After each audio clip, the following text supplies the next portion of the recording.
Jóvenes, ¿qué tal? ¿Cómo están? Muy buenos días. ¿Se me escuchan? Sí, profesor. Excelente. Voy a presentar mi pantalla. ¿Me avisan, por favor, si es que ya se observa el material?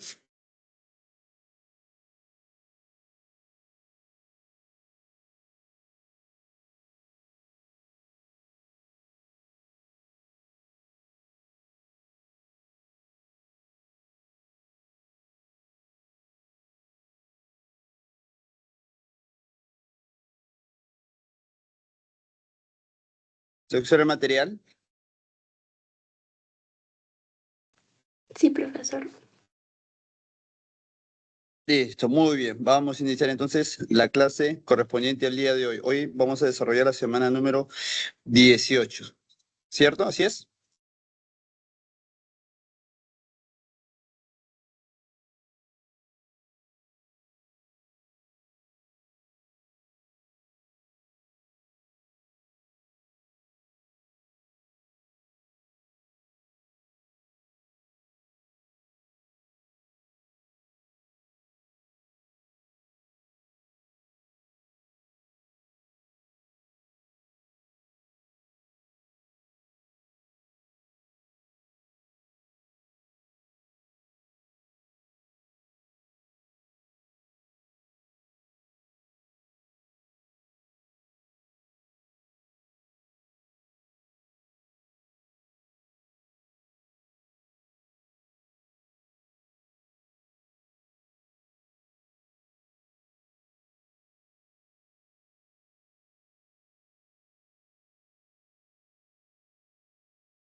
Listo, jóvenes. A ver, vamos a empezar nuestra clase del día de hoy, semana 18. Y el día de hoy vamos a continuar los 5 continentes. La semana pasada, ustedes recordarán, ya habíamos hecho el tema de América y el continente asiático. Hoy nos toca hablar de África, de Oceanía y del continente europeo, ¿sí? Bueno, sin más preámbulos, empezamos.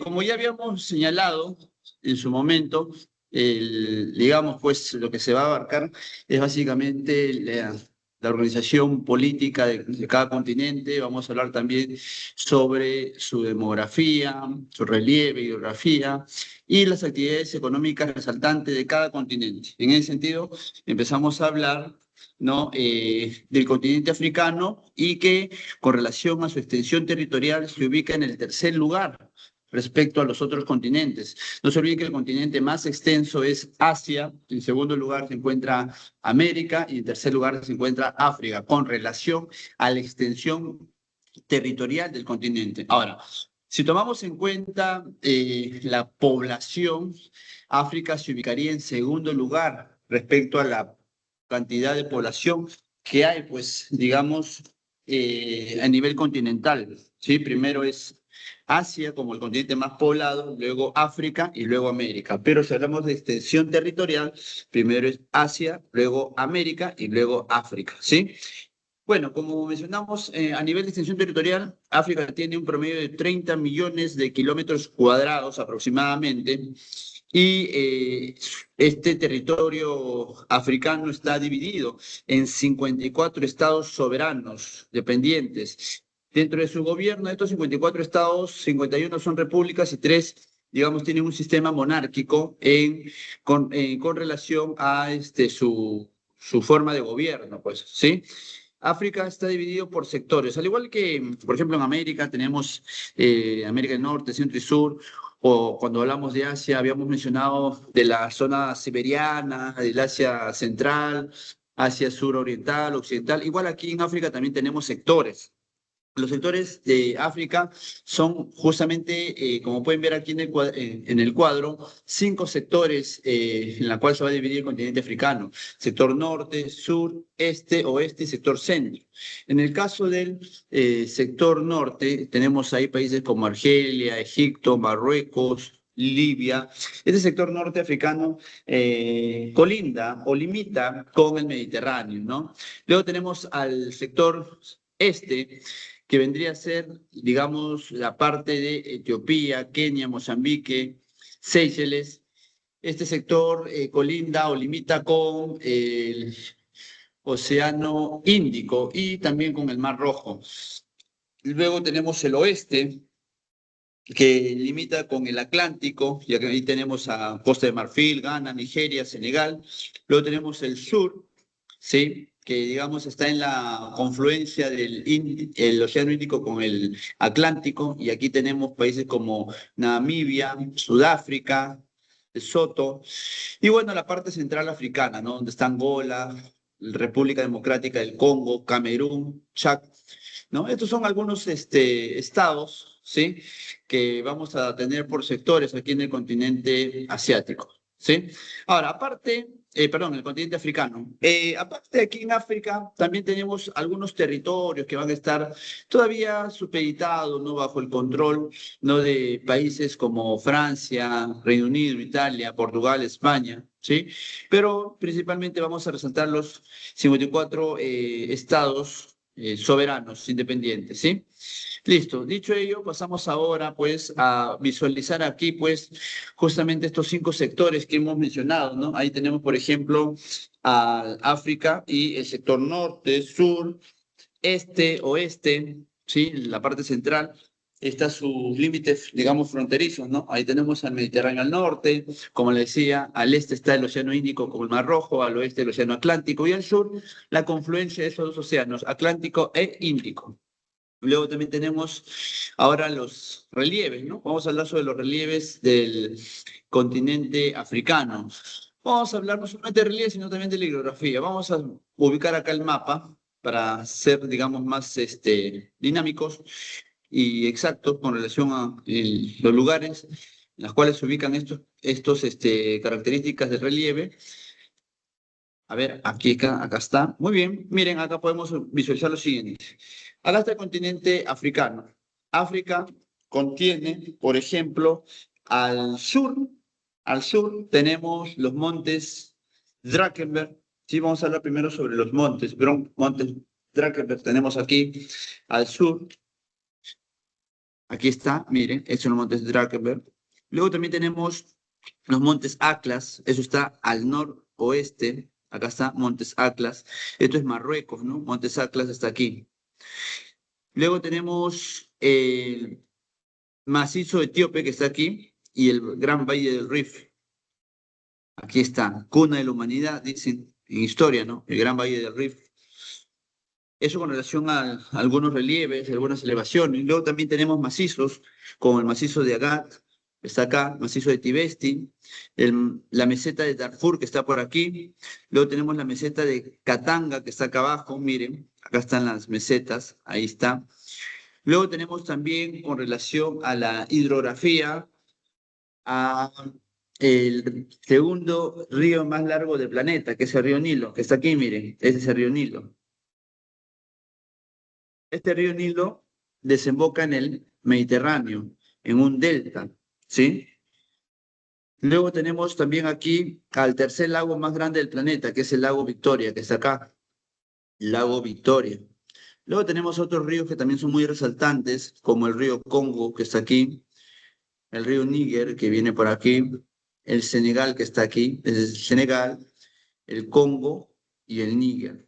Luego tenemos el río Orange, que está por acá, el Limpopo, que está por aquí, miren, Limpopo y Zambeze. El Zambeze y el Limpopo vierten sus aguas en el Índico, mientras que el Orange en el Atlántico, ¿sí? Al igual que el Congo, el Níger y el Senegal, todos estos vierten sus aguas en el Atlántico, ¿sí? Muy bien, ¿qué más? A ver, tenemos algo también importante que señalar aquí, que vendría a ser, en este caso, el gran desierto del Sahara. Acá está el Sahara, es el desierto cálido más grande del planeta, abarca prácticamente territorio de 10 países africanos de este sector norte. ¿Sí? Luego tenemos otros desiertos menores como el de Libia, que está por acá, desierto del Kalahari, muy conocido aquí, este desierto del Kalahari, muchas veces en documentales aquí. Luego tenemos también el Golfo de Guinea, que está acá, miren. Acá en el Golfo de Guinea se intersecta la línea ecuatorial y el meridiano de Greenwich que viene por acá, sí. Esta intersección del Ecuador con el meridiano de Greenwich, ¿no? Se da aquí en el Golfo de Guinea. Además, África es el único continente de los cuatro hemisferios. ¿Por qué? Si este es en el Ecuador, mira, si este es el Ecuador, África se ubica al norte y al sur del Ecuador. Y si por acá pasa el meridiano de Greenwich, África se ubica al este y al oeste del meridiano de Greenwich. ¿Sí? Además, tenemos también la isla de Madagascar, que está acá, ¿sí? Madagascar, muy conocido porque incluso hasta una película han hecho con relación a esta isla de Madagascar. África, como pueden ver acá, eh, no tiene, digamos, ningún enlace con Europa. Acá, si bien ustedes se dan cuenta que está Europa, esto sería España, ¿sí? Aquí África está muy cerca, pero no está unido. Acá hay una zona donde el mar Mediterráneo, las aguas del mar Mediterráneo, se juntan con las aguas del Océano Atlántico.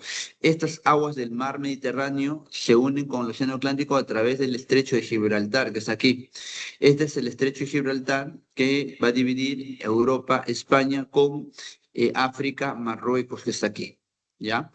Luego por acá sí tenemos una zona donde se une África con en este caso, continente asiático. No, acá se une África con la península arábiga, ¿sí? Ese es el Istmo de Suez. Por acá, todos los países europeos que llevan sus productos al Mediterráneo, a través del Mediterráneo, los buques se trasladan por aquí y cruzan el Istmo de Suez, llegando al Mar Rojo, y del Mar Rojo se van hacia el Océano Índico y de ahí se van hacia el mercado asiático, ¿ya? Esta es la famosa ruta de la seda, que por historia ustedes saben que fue tomada por diferentes poblaciones, ¿no? Entonces, quien controla este Istmo de Suez, bueno, va a ser muy beneficioso en aspectos económicos, ya que este, permite tener control sobre el comercio que se va a dar acá entre los países de Europa con el Asia, ¿no? Ya que utilizan ese istmo de Suez para, digamos, poder llevar los productos de manera más rápida. Lo pueden ir llevando, pues, mediante digamos, mediante el transporte terrestre, pero eso implica que haya bastante, digamos, costos de traslado porque cruzarían varios países, mayor tiempo, por eso es más rápido llevar los productos de Europa hacia el Asia a través del mar, y en este caso la vía más rápida es cruzando el Istmo de Suez. Entonces, quien controla el Istmo de Suez, pues va a tener bastante, digamos, influencia en la economía, pues, ¿no? En la economía aquí dentro de todo este sector de Europa, Asia y África, ¿no? Porque prácticamente une los tres, ¿no? Este Istmo de Suez, que está por acá, ¿ya? Listo, jóvenes, hasta ahí quisiera saber si todo está claro, me están escuchando, todo está claro con relación a los relieves, ¿sí? Y a la hidrografía también que he ido mencionando. Acá tenemos el Valle del Rif de Etiopía, es el gran Valle del Rif. Acá tenemos algunas imágenes, ¿no? De la sabana africana. Y bueno, con relación a su hidrografía, ya lo mencioné, mira, esto de acá sería el Mar Rojo, ¿sí? Este es el Istmo de Suez, este es el río Nilo, ¿no? Acá está el río Nilo. Una imagen muy, muy linda, muy precisa, ¿no? Imponente está el río Nilo y acá al costado del Mar Rojo. Acá tenemos las cataratas Victoria, el río Zambeze, está al sur de África. Listo, ¿hasta ahí todo claro? Quisiera saber si todo está quedando claro. ¿Hay alguna observación, alguna inquietud? A ver, escucho.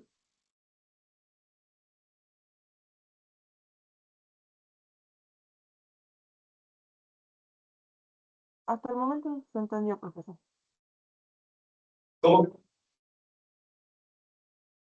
¿Todo claro? ¿Sí? Sí, profesor. Ya, listo. Listo, chicos. Entonces, ahora vamos a hablar sobre la población africana.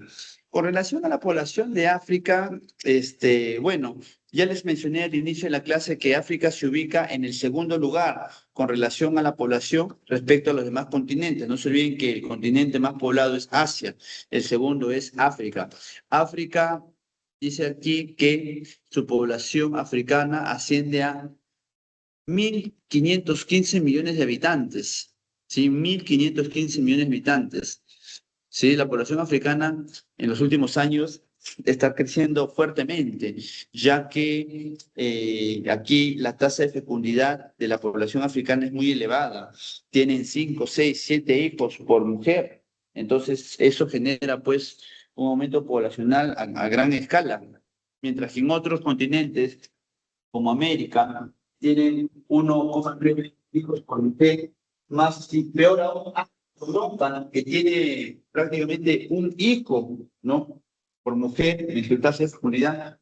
No miren África la gran diferencia, ¿no? Que aquí el continente africano tiene prácticamente 5, 6, 7 hijos por mujer. Entonces se evidencia claramente un, eh, aumento poblacional a gran escala. Eso se evidencia aquí en las estadísticas del continente africano.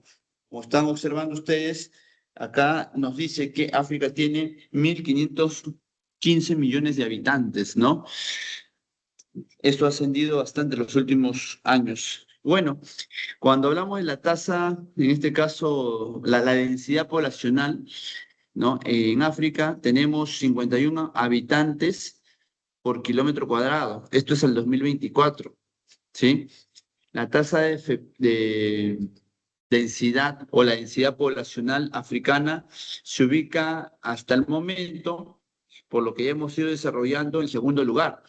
Asia tiene 111 habitantes por kilómetro cuadrado, África tiene 51, mientras que América 24,5 habitantes por kilómetro cuadrado. ¿Sí?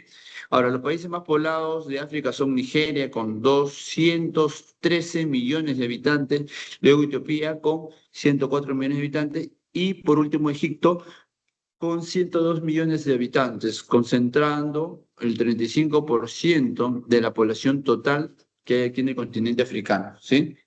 Quiere decir que son los países más poblados, ¿ya? Ahora, con relación a la esperanza de vida, según la Organización Mundial de la Salud, este continente tiene una esperanza de vida de 68 años al 2022, ¿sí? 68 años. Eh, claro, ese es el promedio, ya que en algunos países de África tienen una esperanza de vida más alta, por ejemplo, 77 años en Argelia y Túnez, mientras que en otros países tienen una esperanza de vida baja, de 53 años, ¿no? Como podemos ver acá en la República Centroafricana, que es la más baja del planeta, la esperanza de vida más baja, 53 años. Quiere decir que acá tú falleces a los 50 años, ahí es algo normal, ¿no? Porque está casi dentro del promedio. En cambio, acá en Perú, alguien fallece a los 50 años, ¿qué es lo que suele decir una persona con relación a estos casos? Mayormente dicen, una persona muy joven, ¿no? Tenía un futuro por delante, ¿no? Es lo que se suele decir, porque a los 50 años morirse aquí en el Perú todavía, pues, uno no espera, ¿no? Morir a los 50 años. Uno recién lo normal es que acá a partir de los 70, 80 años ya las personas no fallecen, ¿no? Pero en 50 años no. Es producto de nuestra esperanza de vida, que es mucho mayor. Pero en África, al ser su esperanza de vida 53 años, es normal que alguien se muera a los 50, ¿no? Porque está dentro de ese rango de esperanza de vida. Ahora, con relación a las tasas, tenemos tasa de crecimiento natural. Ya saben ustedes qué cosa es la tasa de crecimiento natural, ¿verdad? ¿Qué era la tasa de crecimiento natural? A ver, ¿alguien me puede indicar? ¿Lo recuerda? La tasa bruta de natalidad menos la tasa bruta de mortalidad. Muy bien. Esa es la tasa de crecimiento natural. Y si yo te pregunto la tasa de crecimiento real, ¿lo recuerda? Tasa de crecimiento real. ¿Mm? Era contando las inmigraciones y las emigraciones. De crecimiento real, porque es lo que realmente pasa en un país. No solamente ese tema de, ¿cómo se llama? De la tasa de natalidad y mortalidad, sino que lo que realmente sucede también es que hay inmigrantes y emigrantes. ¿sí? Quiere decir, hay gente que viene al país, como también hay gente que se va, ¿sí? Y eso es lo real, en todos los países sucede eso, sea la tasa de migración, ¿no? Entonces, este, bueno, eso sería la tasa de crecimiento real. Y si hablamos solamente de la tasa de migración, simplemente es los inmigrantes menos los emigrantes, ¿sí? Muy bien. Bueno, ahí tenemos la tasa de natalidad, que es de 37 nacimientos por cada 1.000 habitantes. La tasa de mortalidad, 12 defunciones por cada 1.000 habitantes. Y la tasa de mortalidad infantil, miren, 45, ¿no? Infantes muertos por cada 1.000 nacidos vivos, ¿sí? Esa es la tasa de mortalidad infantil, o sea, de los nacidos vivos, ¿sí? De la tasa de natalidad, 45 de ellos fallecen, ¿no? 45 por cada 1.000 nacidos vivos, o sea, la tasa de mortalidad infantil es elevada, ¿no? Ahora, mira, la tasa de fecundidad es de 4 hijos por mujer. Ojo, esa es la tasa de fecundidad promedio, ¿no? Porque hay países con una tasa de fecundidad inferior, como también superior, ¿no? Hay países que tienen 5, 6, hasta 7 hijos por mujer, ¿sí? La tasa de fecundidad. Ahora, la tasa de analfabetismo. ¿Recuerdan ustedes que la semana pasada vimos en el continente asiático que la tasa de analfabetismo era elevada? En los varones era de un 12% aproximadamente, mientras que en las mujeres un 23%. Ya, eso es en Asia, ¿no? Imagínate, mira acá ahora en África, mira, esta tasa de analfabetismo es muy elevada, ¿no? 22,4% en varones y 45,3% en mujeres. Prácticamente estamos diciendo que de cada 2 mujeres una es analfabeta, ¿sí? Ahora, eso con relación a la tasa de analfabetismo, ¿no? El analfabetismo aquí justamente es una evidencia de la pobreza que hay en África, de los malos gobiernos, la corrupción, ¿no? La gente tiene una mala educación, ¿sí? Lo cual genera que no se desarrollen bien, no tengan un juicio crítico, analítico adecuado, ¿no? Sean fácilmente de manipular, porque la ignorancia, el analfabetismo, ¿no? El desconocimiento genera ello. Entonces, eh, eso se evidencia justamente en las características demográficas, ¿no? ¿Por qué aquí la gente tiene tantos hijos y no tiene que comer? ¿Por qué la gente vive pocos años? Es porque no tiene que comer. ¿Y por qué la gente tiene nada que comer? Porque lamentablemente eligen gobernantes que no hacen una buena gestión en beneficio del país, ¿no? Y como son fáciles de manipular debido a su ignorancia, pues eso se mantiene a través del tiempo, ¿no? Es algo que en el Perú, digamos, nos estamos acercando, ¿no? Cada vez más gente en nuestro país tiene menos juicio crítico, es indiferente a los problemas sociales que hay en nuestro país. Entonces, esas cositas deben ir cambiando en nuestro país, ¿no? Porque en el caso de África es otra historia muy distinta y más compleja también, ¿no? Bueno, ahora, con relación a la distribución poblacional, ¿qué quiere decir ello? O sea, la distribución por las preferencias, ¿no? A zonas urbanas y las zonas rurales, ¿no? En el caso de África, el 55% de la población africana aún vive en el campo y un 45% en las ciudades. Quiere decir que hay un predominio de la población en zonas urbanas, perdón, en zonas rurales que en zonas urbanas. O sea, la población vive más en el campo, aquí en el continente africano, ¿sí? Vive más la gente en el campo que en las ciudades. Ahora, las ciudades más pobladas son Lagos, en Nigeria, el Cairo, en Egipto, Kinshasa, Kinshasa, en República Democrática del Congo, y Johannesburgo, en Sudáfrica, es capital sudafricana, Johannesburgo. Bueno, con relación a su índice de desarrollo humano, su IDH, índice de desarrollo humano, ¿qué nos dice? Que en África hay países con un IDH muy alto, alto, medio y bajo, o sea, los 4 niveles. Tenemos países muy pobres como República Centroafricana, Somalia, Sudán del Sur, como también países con cierto desarrollo como Mauricio y Seychelles. Otros que tienen un IDH alto, como Argelia y Egipto, ¿sí? Miren acá una imagen de la población africana y un claro ejemplo también, o muestra en este caso de la pobreza africana, ¿no? Se puede ver que las personas que viven en África, ¿no? Hay un montón de niños, ¿no? Ya que la tasa de fecundidad es muy alta, pero son niños que viven en situaciones inadecuadas, ¿no?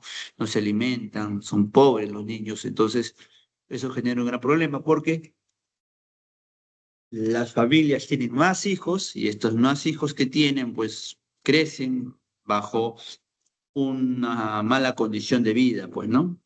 Y eso a la larga pues cobra factura porque crecen niños analfabetos y luego van a ser padres y van a ser padres que tienen otros hijos y así el ciclo se va a mantener, este ciclo vicioso durante años y cada vez va a aumentar más, ¿no? Porque los padres que fueron niños y crecieron con ignorancia, luego van a ser padres ignorantes que bajo esa ignorancia van a tener más hijos y los van a criar, entonces no va a haber esa situación de superación, ¿no?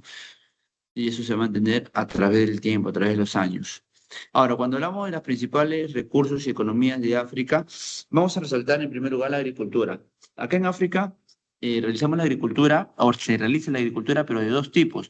En África realizan la agricultura de subsistencia y la comercial o extensiva o intensiva. En el caso de la agricultura de subsistencia, o para el consumo humano directo, hace referencia a aquella agricultura que lo realizan los pobladores africanos para su consumo diario, para el mercado local, ¿sí? Sus principales productos son la mandioca o yuca, la patata o camote, los frijoles, maíz y el arroz. Mientras que, por otro lado, tenemos una agricultura hecha a través del comercio, ¿no? O una agricultura intensiva que se caracteriza por ser de monocultivo a cargo de empresas transnacionales y destinada a la exportación de productos como el café, algodón, cacao, maní, aceite de palma, tabaco, plátanos y cítricos, ¿no? Esa sería la agricultura comercial o intensiva. Ahora, la minería también es algo muy importante en África. ¿Por qué? Mira, África cuenta con una tercera parte de minerales que existen en el planeta. La tercera parte de minerales que hay en el planeta lo encontramos aquí en el continente africano, ¿sí? Ahí tenemos, por ejemplo, las mayores reservas de minerales metálicos como el oro, diamantes, cobalto, platino, tántalos y el coltán, necesario para la fabricación de celulares, tablets y ordenadores portátiles. Además, los principales países productores de hidrocarburos son Líber, Nigeria, Angola y Egipto. También lo producen petróleo en Guinea Ecuatorial, Gabón, Benín, Costa de Marfil, Ghana y República Democrática del Congo. Ahí podemos observar pues una minería informal de oro acá en Uganda, ¿no? Listo, chicos. Con eso hemos terminado el continente africano. No sé si hasta el momento hay alguna duda, alguna inquietud, observación, algo que quieran detallar o todo está claro hasta el momento. Profesor, una consulta, por Sí, ejemplo, sobre el IDH de África. ¿Quién es el que lo obtiene? el ¿Cada IDH cuánto de o África, cuánto tiempo? ¿cómo me dices? ¿El IDH de África qué cosa? ¿O cada cuánto tiempo se calcula este IDH? Ah, ya. En primer lugar, el Índice de Desarrollo Humano o IDH, eso lo promueven las Naciones Unidas, ¿sí? Y esta información que las Naciones Unidas, digamos, establece, ¿sí? Y que estos indicadores, llamado IDH, que establece las Naciones Unidas, lo va, digamos, a desarrollar a través de la información que se brinde a nivel de países, ¿sí? Entonces, cada país, por ejemplo, ¿no? Se ve, pues, ¿no? Cada país, cuando hablamos de IDH, no te olvides que tenemos tres aspectos fundamentales. El ingreso per cápita, el ingreso ¿no? que tiene cada persona dentro de su familia, ingreso económico, lo que le paga. Luego tenemos también los años de educación que hay. Y finalmente, pues, tenemos la esperanza de vida, los años de vida que se tienen. Entonces, esos indicadores, estas Naciones Unidas, a través de instituciones ¿cómo se llama? Información, ¿no? Que puede recopilar de cada país, comienza a establecer su IDH que se actualiza, pues, se supone año tras año con la información que se logra obtener. Por ejemplo, en el Perú es fácil saber cuánta gente ha muerto en el 2025, porque cuando uno fallece tiene que pedir un acta de función. Entonces, a través del acta de función, se sabe cuánta gente ha muerto, ¿sí? Y es más, y de qué edad han muerto, ¿sí? Cuando alguien fallece, va ante la RENIEC a pedir el acta de defunción. Y eso pasa a una base de datos. Esas bases de datos, ¿no? Que es de la población peruana, las Naciones Unidas busca tener acceso para poder establecer este tema del IDH. Se supone que año tras año se va actualizando. No, pero para actualizar de un año a otro el IDH no es que se hace rápidamente, toma su tiempo, ¿no? Esa actualización se va haciendo poco a poco de manera gradual, pues, ¿no? Si bien la información está clara, la información se tiene, ¿no? El pasar toda esta información por país demora un tiempo prudente, ¿no? O sea, por ejemplo, ¿no? Si me dicen profesor, entonces, esta información del IDH, ¿no? ¿De cuándo ha sido? Si ustedes se dan cuenta, prácticamente estamos en 2026, pero recién iniciando. O sea, ahorita se puede comenzar a buscar la información del 2025, cómo se han dado estos cambios, pero toda esa información que se va buscando, se va obteniendo y se va procesando, no se va a obtener para el 2026 ni para el 2027, tal vez para el 2028 ya tendremos la información clara de todas las características del IDH en América, ¿no? En el 2025, ¿no? Acá, como puedes ver, el IDH del África es del 2023. En base al IDH 2023 y el procesamiento de esa base de datos, se ha obtenido estos resultados. Sí, estos resultados estuvieron fines de 2025, ¿sí? Estos resultados ya se tenían para el 2025. Pero miren, ¿de qué año es 23? O sea, todo el 2024 lo han procesado, toda esta base de datos, y el 2025 ya se obtiene la base de datos del IDH de África del 2023. Y así se da cada año, ¿no? El otro año tendremos, fines del 2026, tendremos la base de datos del 2024 y así sucesivamente. No sé si me estoy dejando entender. O sea, la información ya está, el tema es que tienes que procesar, ¿no? Los tres indicadores o categorías para establecer el IDH primero por país y luego a nivel continental, ¿sí? A nivel de continente se va haciendo, pues, como pueden ver acá, el índice de desarrollo humano en África a través de los países que están en un IDH muy alto, alto, medio y bajo. Bueno, pero para hacer eso, primero se tuvo que establecer su IDH por país, pues, ¿no? Entonces, no sé si hasta ahí me estoy dejando entender, ¿no? O si no, para buscar otra manera de explicarlo, está todo claro hasta el momento, con relación a la pregunta que me han hecho. Claro, claro, profesor. Eh, Pero el ¿Sí? tema del censo, por ¿Te ejemplo, escucho? ¿no? Que también da información. El tema de los censos ¿Cómo, también, que cómo? también da información. El tema de los censos, por ejemplo, en Perú, ¿no? Se da cada 10 años. También Claro, sirve de el tema de los información censos, también. lo que pasa es que tampoco, no, claro, lo que pasa es que también hay que entender que no hay una fecha exacta, o sea, no es que también los censos se tengan que hacer cada 10 años exactamente, y si no lo hacen está mal, o sea, tampoco es así, son recomendaciones, ¿no? Se supone que el caso de los censos en el Perú, ¿no? Se debe realizar un promedio de 10 años como máximo. Puedes hacer un censo a los 9 años, a los 8, de repente se te pasa y lo haces a los 11, 12, ¿no? Pero, digamos, son recomendaciones. Ahí no hay, digamos, una fecha obligatoria, ¿no? O estándar en todos los países del mundo, no es así. Por ejemplo, ahorita se dio el año pasado censo 2025, ¿recuerdan? Y el anterior, ¿cuándo se fue? ¿Cuándo se dio? En el 2017.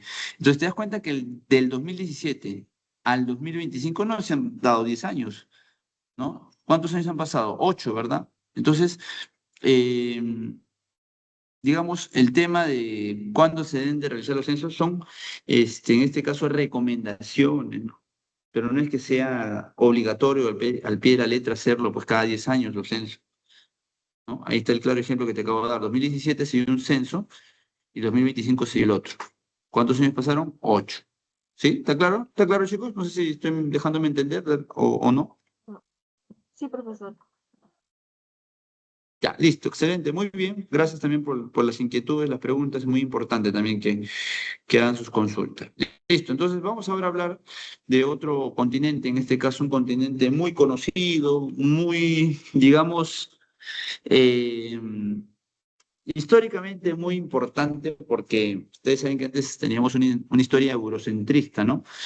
Hoy en día ya no es así, ¿no? Pero prácticamente en Europa surgieron, pues, las grandes civilizaciones, surgió a partir de aquí la historia.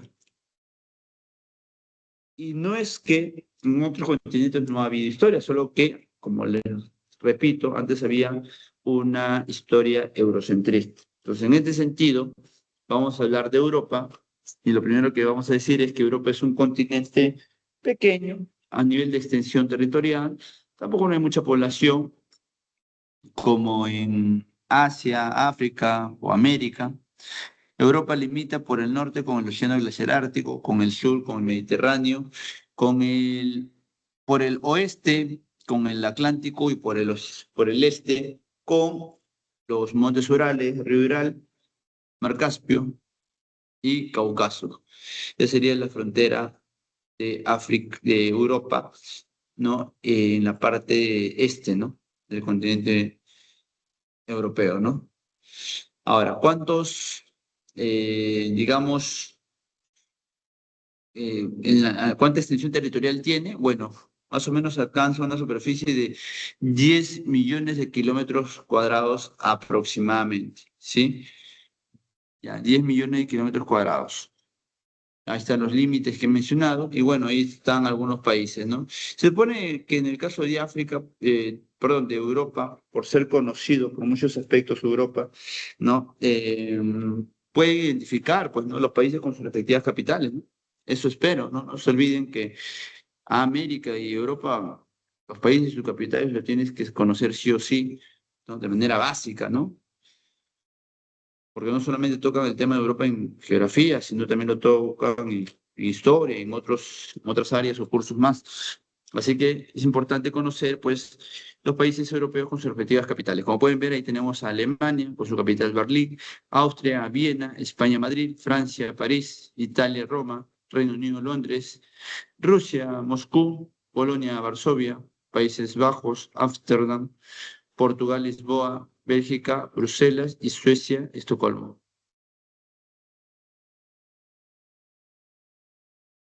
Listo. A ver,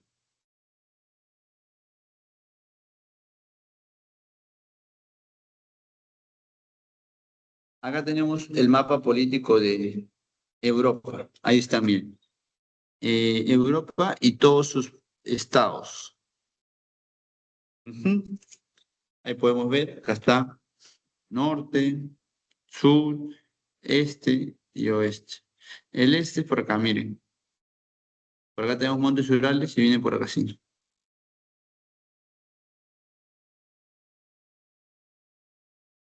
Ujú.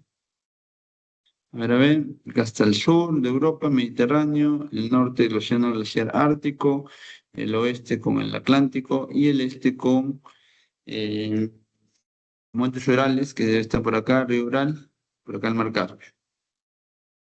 A ver, muy bien.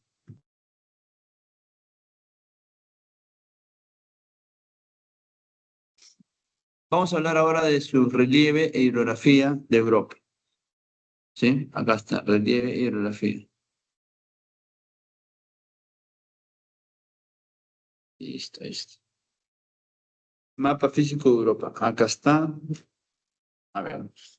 ¿Se observa? A ver, me dicen por favor si se está observando o no se logra observar.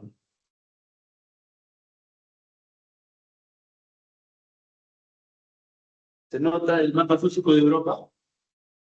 Un poquito más de zoom quizás, profesor, para que se vea un poco más la letra. Ah, lo agrando un poquito ya, no hay problema. Excelente, a ver, vamos a agrandar un poquito. Ujú. ¿Está bien? ¿Un poquito más? A ver. Me avisan, ¿no? Lo que ustedes me digan, yo hago. La voz del pueblo, dicen que la voz de Dios, ahí está. Ya, ahí se ve más, profesor. Ya, excelente, muy bien. Ya chicos, miren, como pueden ver, eh, aún península que sale desde Asia, pareciera, ¿no? Porque en realidad son varias penínsulas las que vamos a ver ahí. Y las voy a ir mencionando una por una. Por ejemplo, una de estas, ¿no? En este caso, penínsulas muy conocidas, son las que voy a mencionar, ¿no? Esta de acá, por ejemplo. Esta es la península ibérica.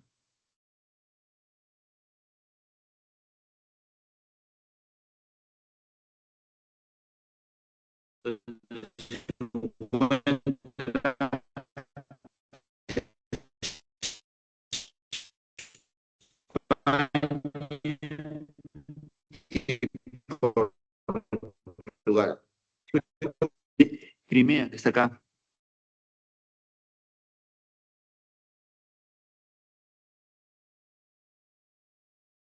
Luego la península de Cumlandia, que está acá.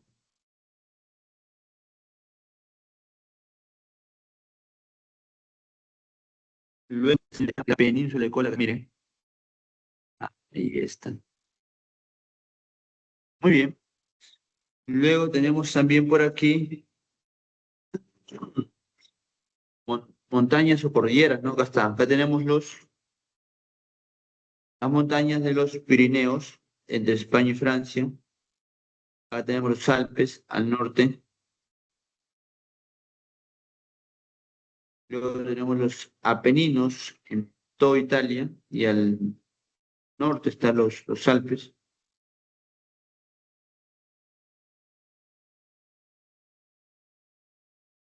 Luego tenemos aquí los Alpes Dináricos. Luego tenemos Cárpatos, Cáucaso y los montes escandinavos.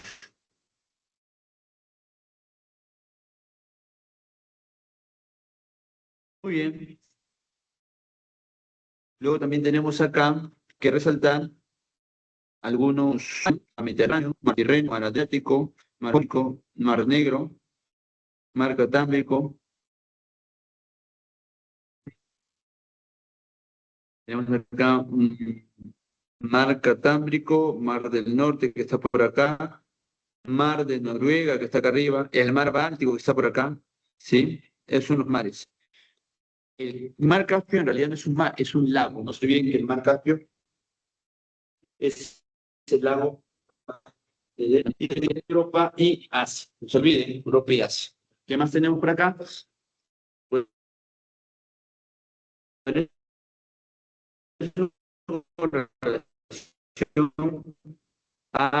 la península, luego tenemos algunas islas, como Islas Británicas, Irlanda, ¿no? Tenemos islas balneares, luego tenemos la de Córcega, la de Cerdeña, la isla de Sicilia, puras islas. Y finalmente, y finalmente, tenemos la hidrografía, ¿no? Está.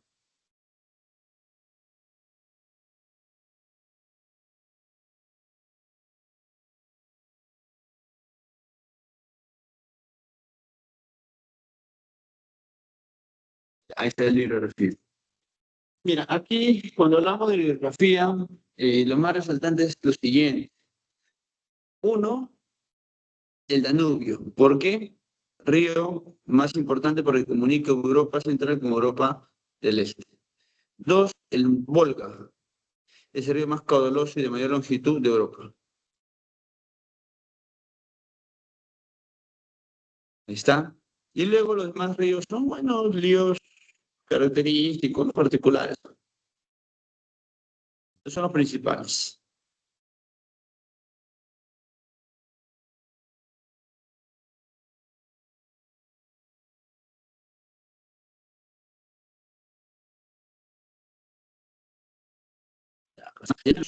En los ríos, vamos a ver la población.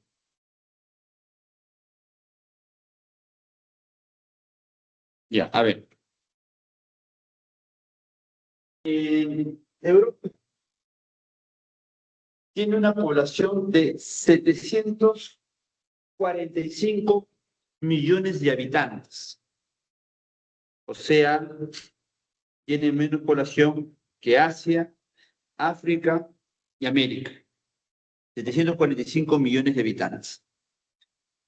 Y entre los países más poblados de Europa está Rusia, 147 millones de habitantes. Luego tenemos a Alemania, 82 millones, y Francia, 67 millones de habitantes. Los países más poblados aquí en Europa. Por otro lado, tenemos una densidad demográfica, ¿sí? Densidad poblacional de 72,1 habitantes por kilómetro cuadrado, ¿sí? Ubicándose en segundo lugar, desglosando a Europa, perdón, a África. Entonces, a nivel de continentes y la densidad poblacional, Asia es el que tiene mayor densidad poblacional, luego Europa, luego África y por último América. ¿Sí? Eso es con relación a la densidad poblacional. ¿Ya? 72,1 habitantes por kilómetro cuadrado. Ahora, mayor densidad se ubica en Mónaco, ¿sí? 1.150 habitantes por kilómetro cuadrado. Y la menor densidad es Irlanda, con 3,5 habitantes por kilómetro cuadrado. ¿Qué más tenemos? Indicadores poblacionales, las tasas. Mira, la tasa de natalidad es de 11 por cada mil, y mira, la tasa de mortalidad es de 11 por cada mil, o sea, prácticamente los que nacen y los que mueren es lo mismo, quedando un saldo de cero en tasa de mortalidad. O sea, su tasa de crecimiento natural prácticamente queda bloqueada. Ahora, la tasa de fertilidad es de 1,65 por mujer, quiere decir que tiene la mayoría de tener un hijo o máximo dos. Tener solo un hijo no es adecuado. Tener dos es mantener la población. Tener más de dos es aumentar. Ahora, con relación a la esperanza de vida, Europa tiene una esperanza de vida muy elevada debido a que, bueno, pues casi todos los países que hay aquí en Europa son industrializados. Por lo tanto, tienen una esperanza de vida muy elevada. En la zona euro es de 82 años, ¿sí? En el caso de la Unión Europea es de 78,2. La más alta es de 85 en San Marino y 84 en Suiza. La más baja es de Moldavia, 72 habitantes, perdón, 72 años, ¿sí? De edad se espera vivir en Europa, en el país de Moldavia. Distribución de población, bueno, el 72% de la población europea vive en las ciudades, en las urbes, en las zonas urbanas, mientras que el 28% restante habita las zonas rurales. Migraciones, dice. Con relación a las migraciones, es importante mencionar lo siguiente. Europa recibe la mayor cantidad de inmigrantes procedentes de países que están en vía de desarrollo, principalmente del occidente, Asia, África. ¿Sí? De ahí reciben la mayor cantidad de inmigrantes de Europa. Además, los países que más inmigrantes reciben son Alemania, Francia, Inglaterra y España.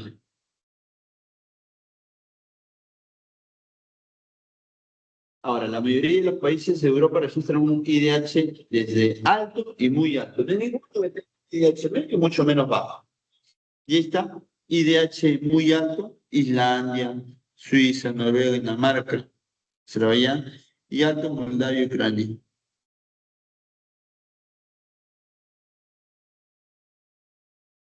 Ah,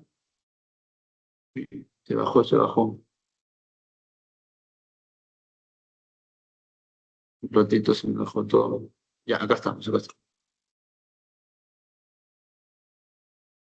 Ya, acá está, miren. Muy alto y alto, ¿no? No hay ningún país con un IDH medio ni bajo en Europa. Ahora, principales recursos. Vamos a ver los principales recursos de Europa. Sí, a ver. Miren, Europa, por tener pues países desarrollados, industrializados, prácticamente aquí realizan todo tipo de actividad económica. Pero todos los países europeos son industrializados, ¿sí? O al menos casi todos. Y esa industria se desarrolla por país, por especialidad. ¿Sí? Ahora, muy aparte de la actividad industrial, como pueden ver ahí, que es la más resaltante, ¿no? Ya que eh, usa bastante tecnología, la industria europea es muy tecnificada, muy avanzada, la más grande del mundo, ¿no? Y da empleo al 25% de la fuerza de trabajo en el continente. Ahí tenemos las industrias por países. Ahora, muy aparte de la industria europea, también se habla de la minería. ¿Se realiza minería? Sí, en la extracción de hierro y carbón mineral. Dice acá que los principales yacimientos se localizan en Rusia, Polonia y Gran Bretaña y Alemania. Noruega, Ucrania y Rusia destacan las reservas de gas y petróleo. Está.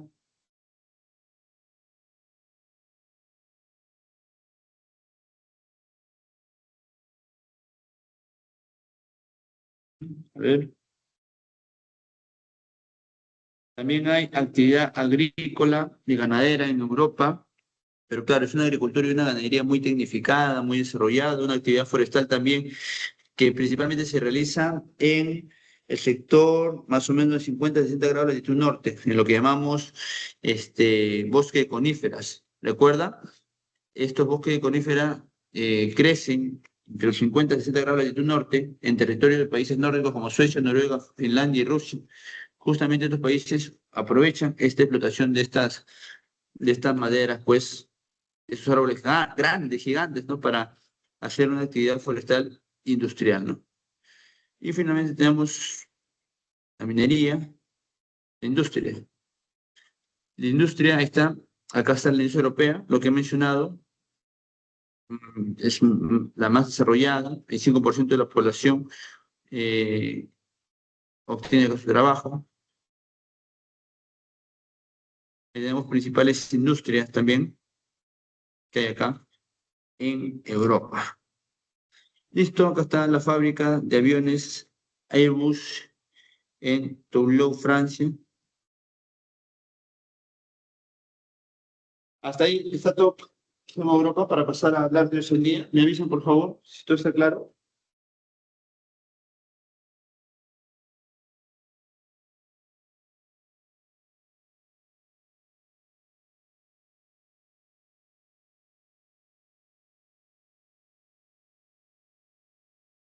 Está todo claro de encima de Europa para pasar a Oceanía. ¿Sí? Avisan, por Sí, favor. profesor. Ya, listo. Entonces pasamos a Oceanía. Bueno, en el caso de Oceanía, déjenme decirles, jóvenes, que se da algo bien particular. Número uno, Oceanía es el continente más pequeño, ¿no?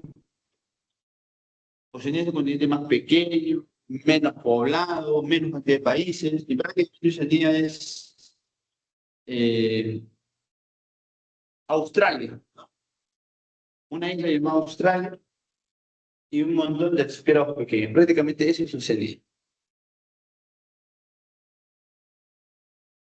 Ahora,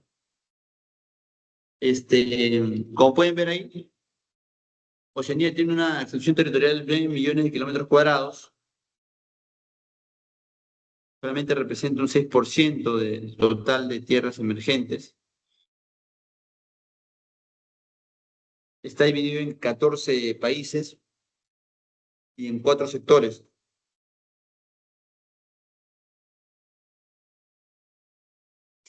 Este,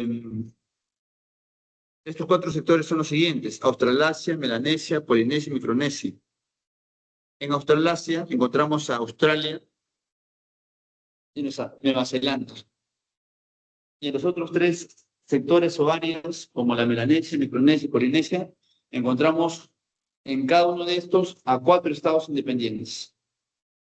4 en Melanesia, 4 en Polinesia, 4 en Micronesia y van 12, 4 por 3, 12. Y Australia y Nueva Zelanda, 13, 14. 14 estados de Oceanía independientes. Y ahí están las regiones, ¿no? La región, el país y su capital.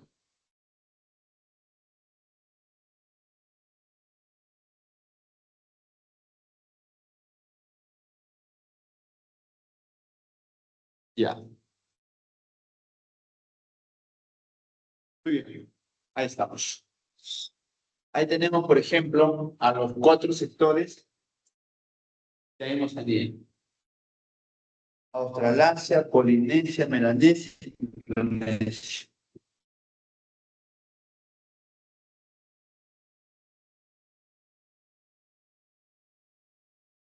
Está muy bien. Profesor, o sea que Sí. cada región le pertenece a un país, a Francia, a Estados Unidos. ¿Cómo? O sea que a cada región le pertenece a un país, a Estados Unidos, le pertenece esta región, algo así. Ah, ya entendí ya. No, no es así. O sea, a ver, estamos hablando, por ejemplo, que el país de Australia y Nueva Zelanda conforman un sector, así como hemos hablado de África, sector norte, sur, en América del Norte, América del Centro, América del Sur. Igual acá en Oceanía tenemos cuatro sectores: Australasia, Melanesia, Micronesia y Polinesia. Dentro de esos cuatro sectores o regiones tenemos países, ¿no? En el caso de Australasia tenemos Australia y Nueva Zelanda. En el caso de las otras regiones como Melanesia, Micronesia y Polinesia, tenemos a cuatro países dentro de cada una de estas regiones. Pero todas estas son estados, países independientes. Muy aparte de estos 14 países independientes, hay islas que les pertenecen a algunas potencias, ¿sí? Y que controlan algunas islas dentro de Oceanía. En Oceanía hay un montón, miles de islas, cientos, miles. Y hay algunas islas que le pertenecen a algunas potencias. Entonces, es otra cosa, ¿no? Acá cuando estamos hablando de Oceanía se habla de 14 estados independientes divididos en cuatro regiones, listo. Que muy aparte de esos cuatro estados, haya islas o administración de otro país que pueda ser de Europa o de Asia, sí, sí lo hay. Pues no tiene nada que ver. Eso no es parte de la división política, son territorios, ¿no? Que siguen siendo colonizados o controlados por otros países. Acá estamos hablando de Oceanía y sus 14 países o estados independientes, soberanos, que son los que están ahí, divididos en cuatro regiones. ¿Está claro? No sé si me he dejado entender ahora. Sí, profesor. ¿Cómo? Ah, ya sí, profesor, o sea, las islas, aunque hay muchos ahí en Oceanía, le pueden pertenecer a Estados Unidos, ¿no? A esos países. Claro, claro, o sea, en Oceanía, como le menciono, hay cientos de islas, ¿sí? Algunas le pertenecen a cualquiera de estos 14 países, algunas islas, pero hay otras islas que no le pertenecen a ninguno de estos 14 países y puede estar bajo control de Estados Unidos, de Reino Unido, de África, ¿no? O cualquier otro país potencia, ¿sí? ¿Sí? ¿Está claro ahora sí? Sí, profesor. Ya, muy bien.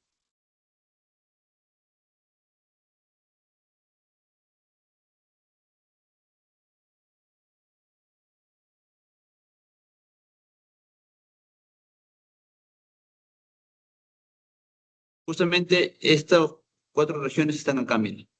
Acá están las cuatro regiones. Todo esto es Oceanía. O sea, todo lo que está acá es Oceanía. ¿Colinda con quién? Con Asia, ¿no? Limita con Asia. Esto de acá es Asia. Todo lo demás es Oceanía. Cuatro sectores de Oceanía. Dentro de estos sectores tenemos países, pues, ¿no? ¿Sí? Tenemos unos países. Y bueno, acá tenemos, por ejemplo, Australasia, que dentro de esta región tenemos a Australia y Nueva Zelanda como países, ¿sí? Ahí está. Muy bien.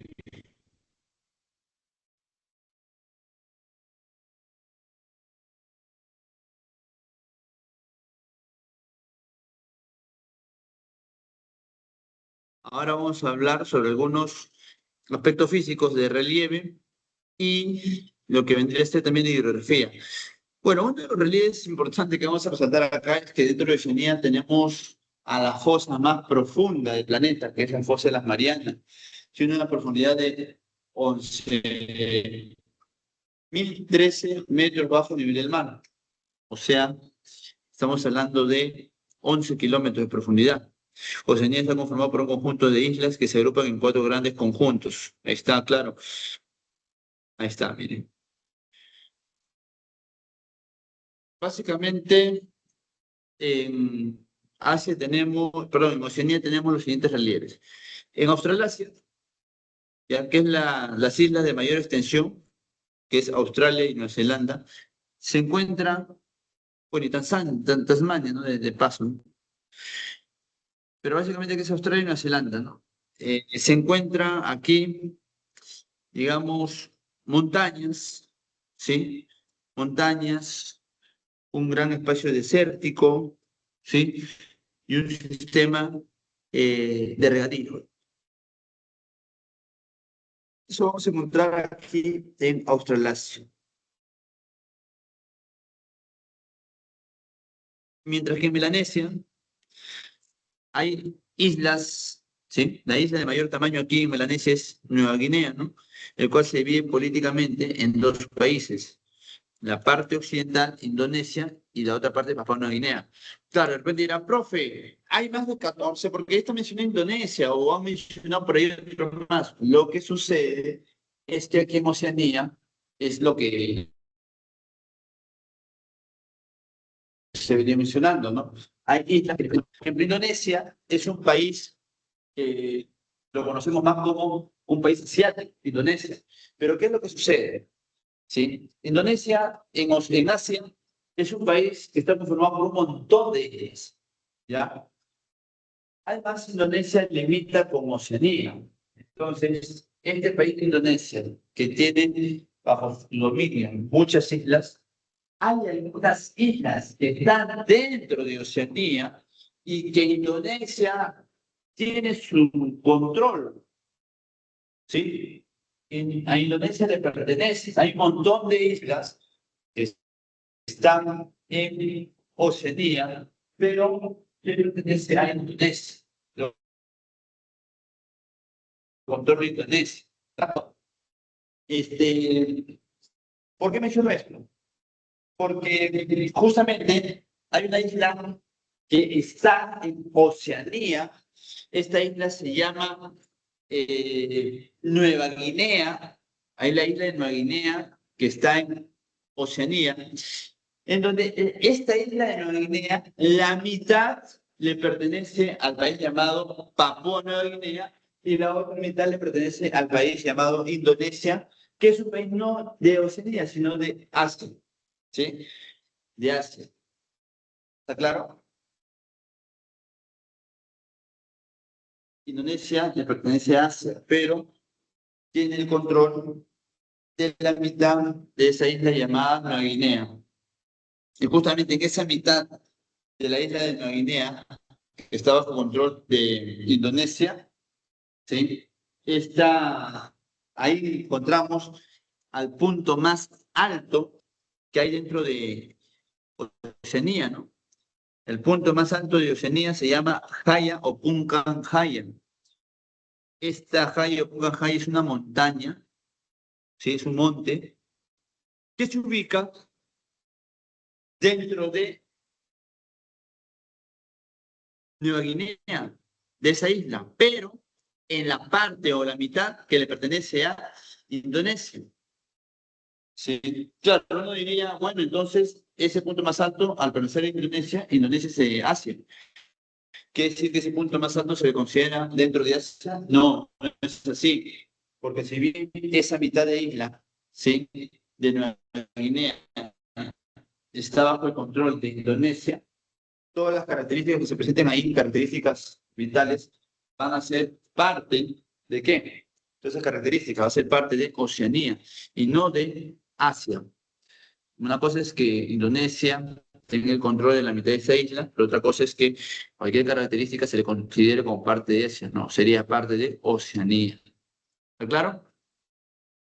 Luego tenemos la Micronesia, centro de archipiélagos. Destaca la isla de Guam, que es la más extensa, en el archipiélago de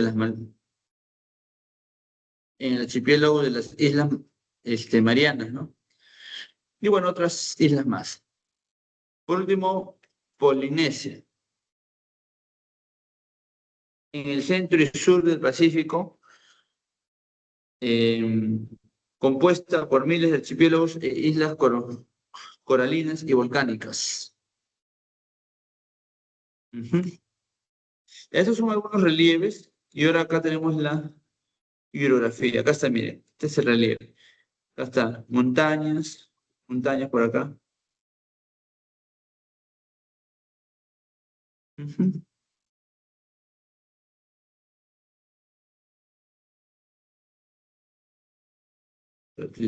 Me bajé mucho.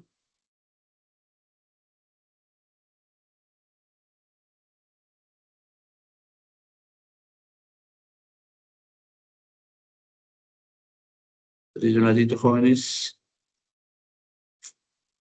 Vamos a ver. Ya está esto. Acá está Oceanía.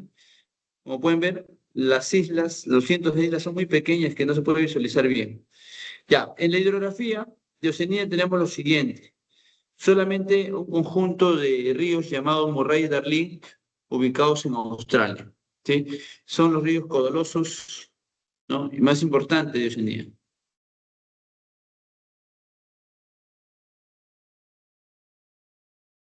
Ujú.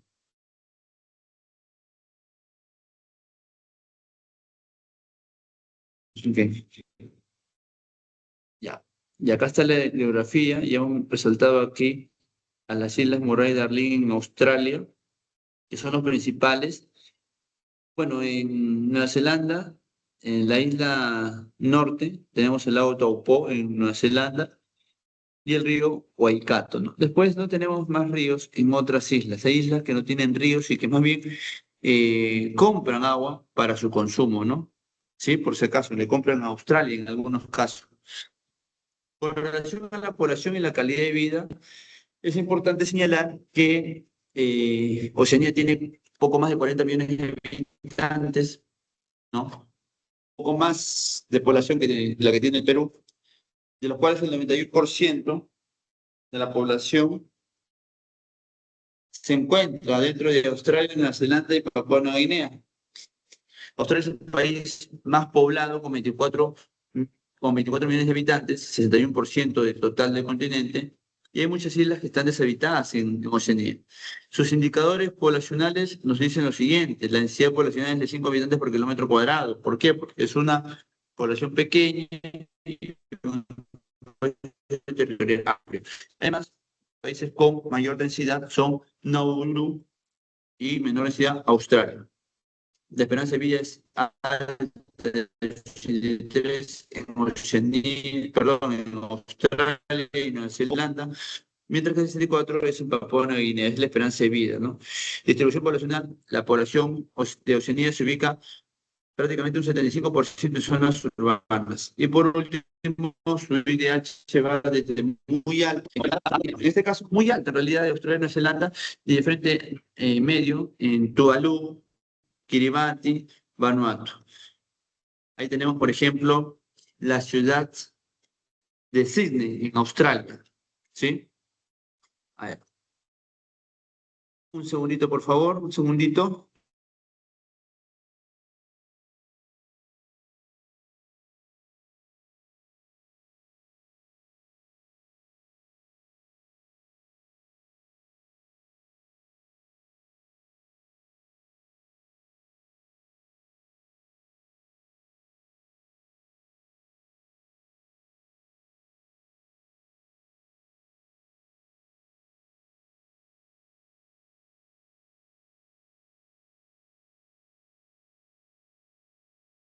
Ya, acá, por ejemplo, podemos ver la ciudad de Sydney, en Australia.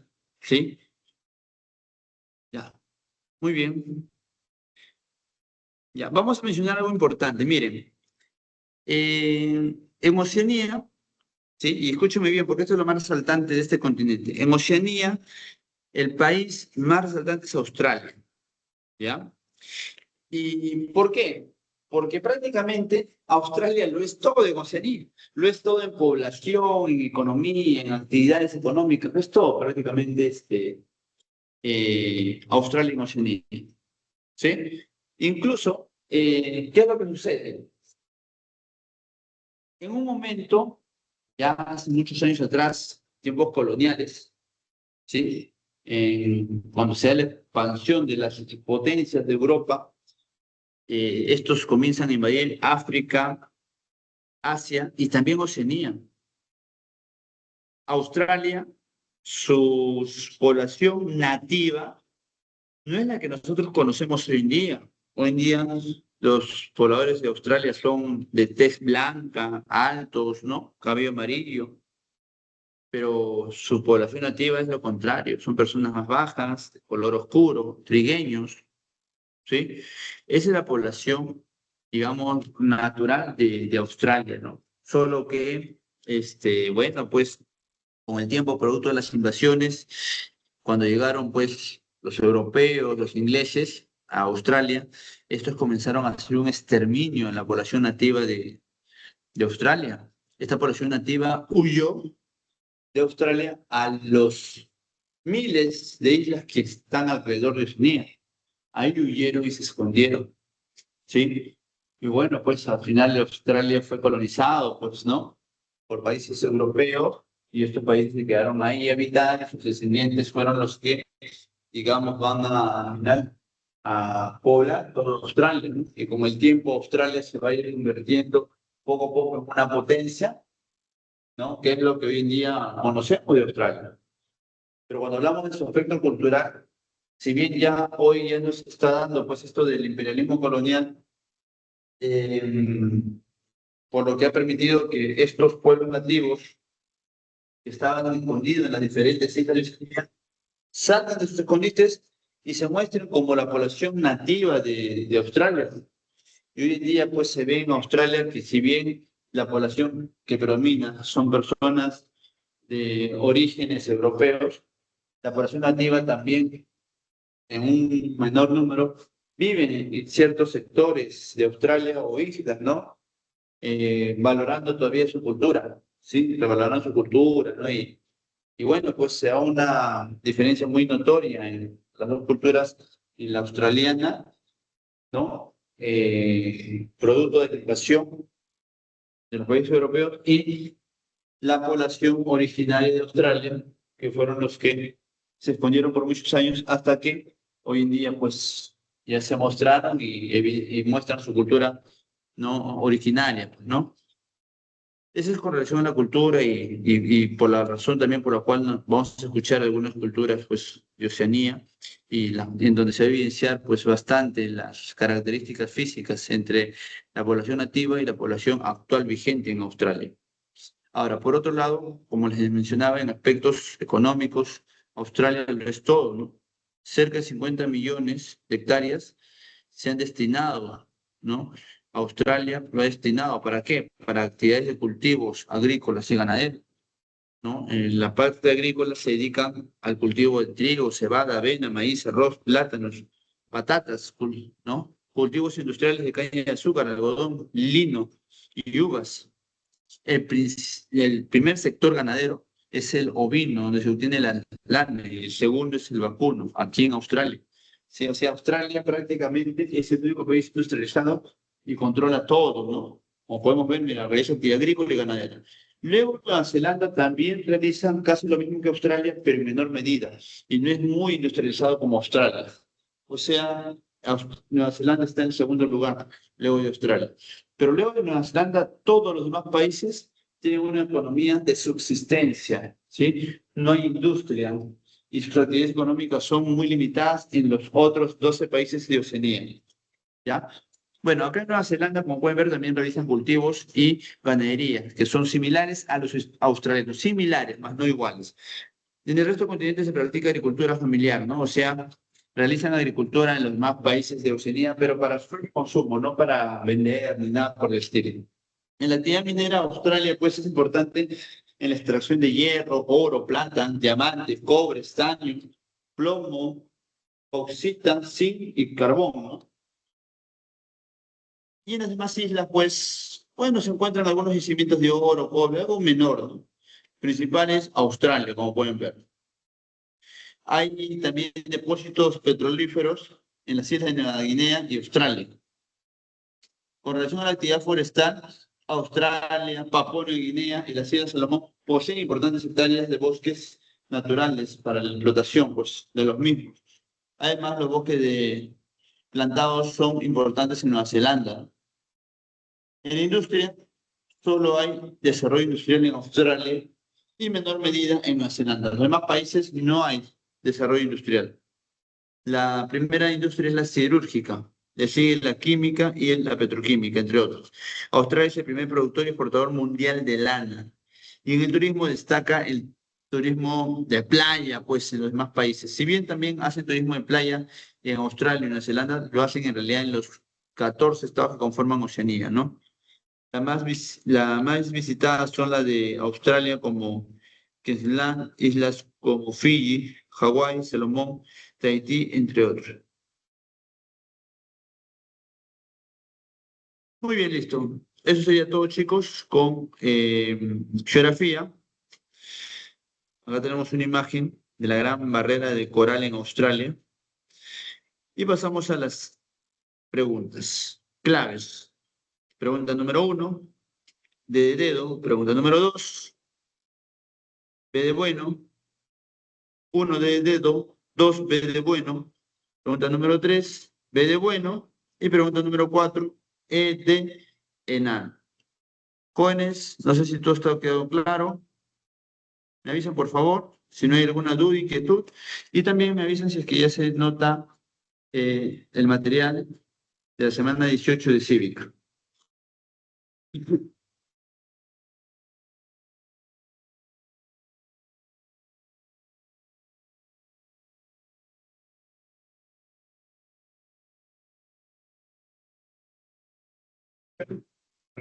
¿Duda, inquietud?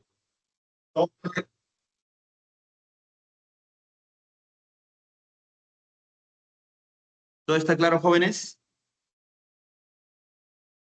No escucho, no escucho. A ver si me dicen si todo está claro, por favor.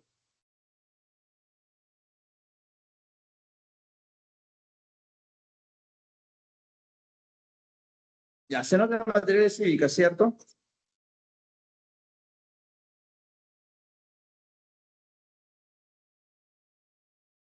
Y profesor, sí se ve. Excelente. Iniciamos con Cívica, entonces.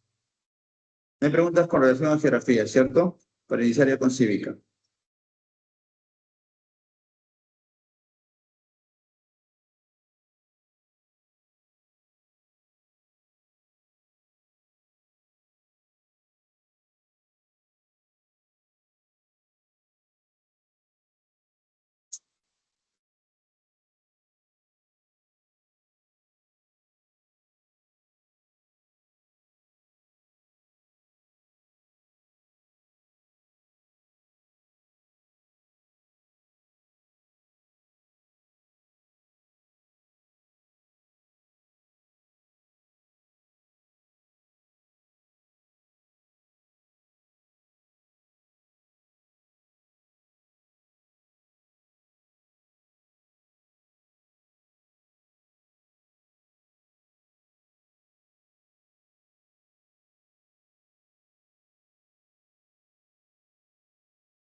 A ver.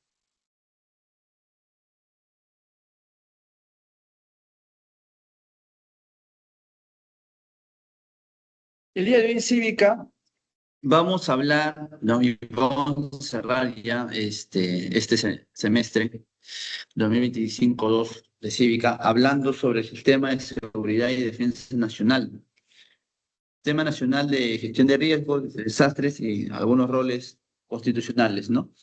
Bueno, en primer lugar, el sistema de seguridad de defensa nacional, SIDENA, es un conjunto interrelacionado de principios, normas, procesos, instrumentos e instituciones, mediante el cual se organizan las actividades de seguridad y defensa nacional para garantizar la defensa de la persona humana, soberanía, independencia e integridad territorial. En otras palabras, jóvenes, cuando hablamos de sistema de seguridad y defensa nacional, es la reunión que se va a hacer entre instituciones que están, digamos, que tienen la obligación de salvaguardar la seguridad de la población a nivel nacional, tanto interno como externo. Por eso que cuando se habla del SIDENA, o sea, del Sistema de Seguridad y Defensa Nacional, tenemos por un lado el Consejo de Seguridad y Defensa Nacional, COSEDENA, la Secretaría de Seguridad y Defensa Nacional, SEDENA, y la Dirección Nacional de Inteligencia, la DINI. ¿Sí? Estos componentes, ¿sí? Claro, también mencionamos a los ministerios, órganos públicos, gobiernos regionales y locales, pero miren, de manera general, todas las instituciones del Estado están comprometidas en buscar, en formar primero un sistema de seguridad y defensa nacional, llamado SIDENA. Todos están comprometidos en buscar este sistema de seguridad y defensa nacional. Están comprometidos de impulsar, de realizar este sistema de seguridad, ¿sí?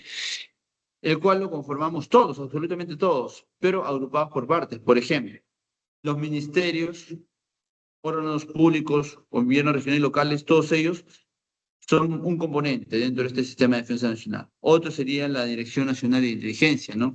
Que es el ente rector del sistema de inteligencia nacional y el organismo responsable de producir la inteligencia nacional necesaria para tomar decisiones en el más alto nivel del Estado. Identifica las amenazas que confronta la seguridad nacional. Luego tenemos la Secretaría, que actualmente es la Unidad Funcional de Gestión del Sistema de Defensa Nacional, conformada por el Ministerio de Defensa, y se encarga de coordinar con diversas entidades del Estado. Y también tenemos la seguridad, el Consejo de Seguridad y Defensa Nacional, que es el órgano más alto de decisión política, ¿no? Con relación a las decisiones que se deban de tomar para dar solución a la problemática que se está viviendo en el país. Entonces, todos estos componentes conforman el sistema de defensa nacional, así de concreto, ¿no? Todos, todos, todos. Pero ahora, dentro de este sistema de defensa nacional, tenemos el Sistema Nacional de Gestión de Riesgos de Desastre, que es un sistema que busca prevenir los riesgos que se puedan dar en la naturaleza, ¿sí? Muy aparte del sistema de defensa nacional, como parte del sistema de defensa nacional también es defender a la población ante cualquier eventualidad que se pueda presentar. Por eso estamos hablando del Sistema Nacional de Gestión de Riesgo de Desastre, en donde tenemos aquí lo siguiente. Tenemos, por ejemplo, peligro, vulnerabilidad, riesgo y desastre. Son 4 palabritas distintas. Peligro es la probabilidad de que un fenómeno se presente y sea potencialmente dañino, ¿sí? Para la población.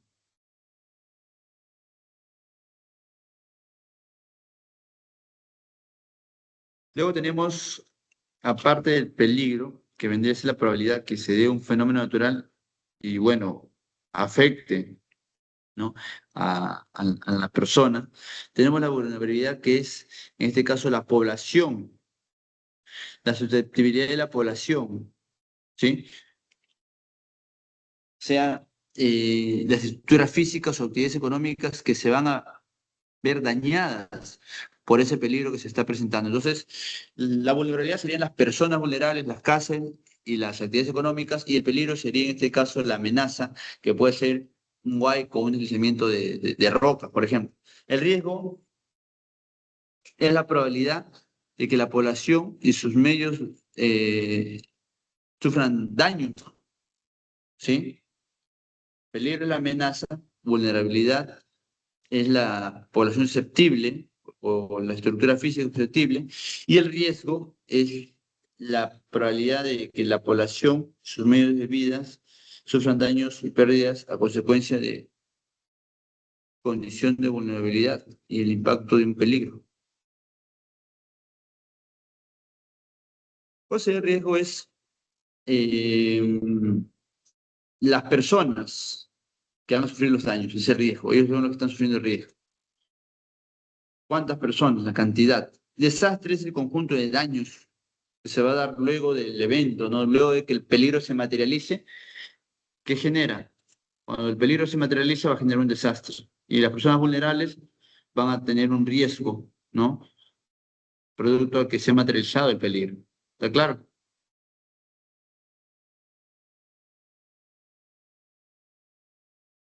Ahora, según la Constitución, dice que es la obligación del Estado proteger a la población de la amenaza contra seguridad tanto interna como externa, sea por otras personas o también por la naturaleza, ¿sí? En ese sentido, según la Constitución, ¿no? Y la búsqueda de la protección de la población, se tiene que pulsar el Sistema Nacional de Gestión de Riesgos de Desastre, que tiene por finalidad identificar y reducir los riesgos asociados a peligros o minimizar sus efectos, así como de evitar la generación de nuevos riesgos. Y esto lo voy a explicar de la siguiente manera. Miren, nosotros tenemos, uno, la población que puede estar en riesgo, bueno, por parte de una amenaza externa o por parte de una amenaza interna que puede ser otras personas o simplemente la misma naturaleza. En ese sentido, tenemos un sistema nacional de gestión de riesgos de desastre ante fenómenos naturales que se presenten, en la cual se tiene que, digamos, proteger a la población. Pero para ello, para que se logre proteger a la población, tenemos dos órganos técnicos, que son, por un lado, CENEPRED y por otro lado, INDECE.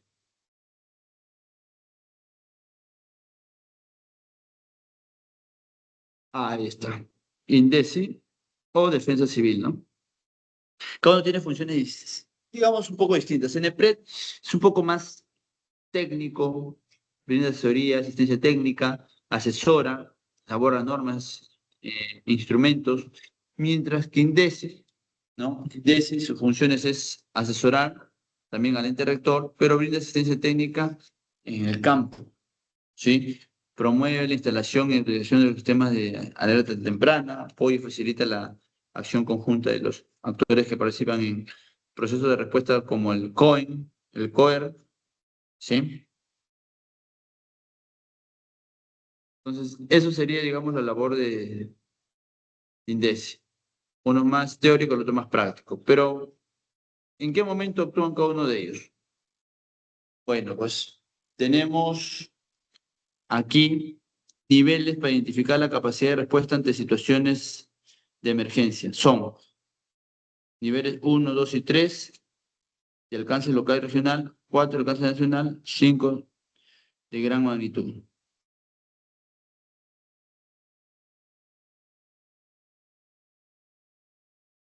Mira, acá tenemos los componentes. Acá tenemos tres momentos cuando se presenta un desastre natural, se activa el sistema de gestión de riesgo, ¿ya? Pero para ello hay que entender que hay tres momentos en la gestión de riesgo. Uno es la gestión prospectiva, otro correctiva y por último reactiva. La gestión prospectiva, ¿a qué hace referencia? Gestión prospectiva. Uno, esta gestión la hace CENEPRED, al igual que la correctiva. INDECE hace la reactiva, ¿ya? La gestión prospectiva es proyectarse, gestión prospectiva, me proyecto ante el riesgo que no existe todavía. Esa es la gestión prospectiva. Por ejemplo, sabemos todos que construir casas en el recorrido de una quebrada inactiva es un peligro, ¿no? Porque cuando se active la quebrada por el huaico, pues obviamente si construyo mi casa se va a afectar. Pero eso lo sabemos, ¿sí? Sabemos eso. Pero si tenemos una quebrada y de repente en esa quebrada no hay ninguna familia viviendo, no hay nadie viviendo ahí, ¿se estará evidenciando algún peligro? ¿Habrá personas que estén en riesgo? Obviamente no, porque dirán, profe, pero usted está diciendo que es una quebrada donde no hay personas, por lo tanto no hay riesgo, no existe el peligro, no existe el riesgo ahí. Claro, no existe porque no hay personas viviendo, pero para asegurarme de que esas personas o ninguna persona viva en esa quebrada, ¿qué voy a hacer? Voy a hacer mi gestión prospectiva. Por ejemplo, sacaré una norma indicando que está prohibido habitar las quebradas inactivas. ¿Por qué? Porque cuando se active, si uno vive ahí, se activa una quebrada, van a estar en riesgo su vida. Por lo tanto, hago una gestión prospectiva. Si bien no hay un riesgo, no existe porque no hay nadie viviendo en la quebrada, yo me proyecto prospectiva, me proyecto para que nadie habite ese lugar, estableciendo normas, regulo, etcétera, etcétera. Eso se llama gestión prospectiva. Ahora, vamos a otro caso, en donde de repente ya hay personas viviendo en dicha quebrada. No funcionó la gestión prospectiva, ¿no? Y en esa quebrada hay personas viviendo, ¿sí? Gente que está construyendo sus casas. Entonces, ¿qué voy a hacer ahí? Ya no puedo hacer una gestión prospectiva, porque el riesgo ya existe debido a que hay personas viviendo en esa quebrada inactiva. Por ende, pues, ¿no? Voy a hacer mi gestión correctiva, como CENEPRED. Voy a corregir esa situación. Entonces, esa gestión correctiva interviene sobre el riesgo existente. Ya existe riesgo, por lo tanto, como CNP, ¿qué voy a hacer? Voy a planificar y realizar acciones no concretas para corregir ese riesgo, por eso se llama gestión correctiva. Como por ejemplo, eh, reubicar, ¿no? Reubicar a las personas que están viviendo en esa quebrada, reubicarlos a otro lugar. Eso sería una gestión correctiva, claro, porque estoy corrigiendo ese error que han cometido las personas en habitar dicha quebrada. ¿Me dejo entender? Esa es la gestión correctiva. ¿Qué lo hace? Senepred lo hace. Pero por más que uno busque realizar una gestión correctiva, siempre, digamos, riesgo, ¿no? Ante esa situación en donde ya el riesgo existe y la gestión correctiva no logre solucionar al 100%, ¿no? Dicho riesgo, yo lo que voy a hacer es una gestión reactiva, pero como INDECI, ante ese riesgo, ante ese riesgo no reducido por la gestión correctiva, voy a preparar a la población a través de INDECI, a través de Defensa Civil, en donde voy a realizar mi gestión reactiva. Voy a buscar que la gente reaccione bien ante riesgos que se presenten. Gestión reactiva, voy a decir que reaccionen bien ante algún riesgo que se presente. Es por ello que dentro de las medidas que buscan minimizar, ¿no? Probables daños y pérdidas serían, pues, digamos, según INDECI, preparar a la población en sus tres momentos, en el antes, durante y después.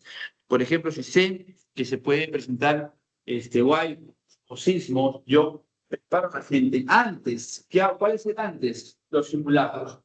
Hago simulacros de respuesta de la población ante el riesgo que se presente. Entonces hago un simulacro, por ejemplo, ¿no? Ese es, digamos, el antes. Durante, ¿qué se espera? Que luego de haber preparado la población antes del riesgo, ¿sí?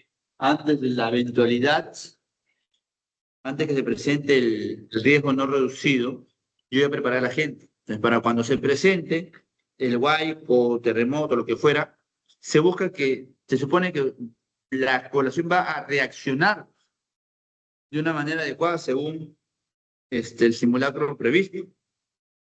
Y tres es luego de la eventualidad, luego que se dio el fenómeno natural, ¿no? Como tercer paso, ¿qué se va a hacer? Se va a buscar rehabilitar a las personas, ¿no?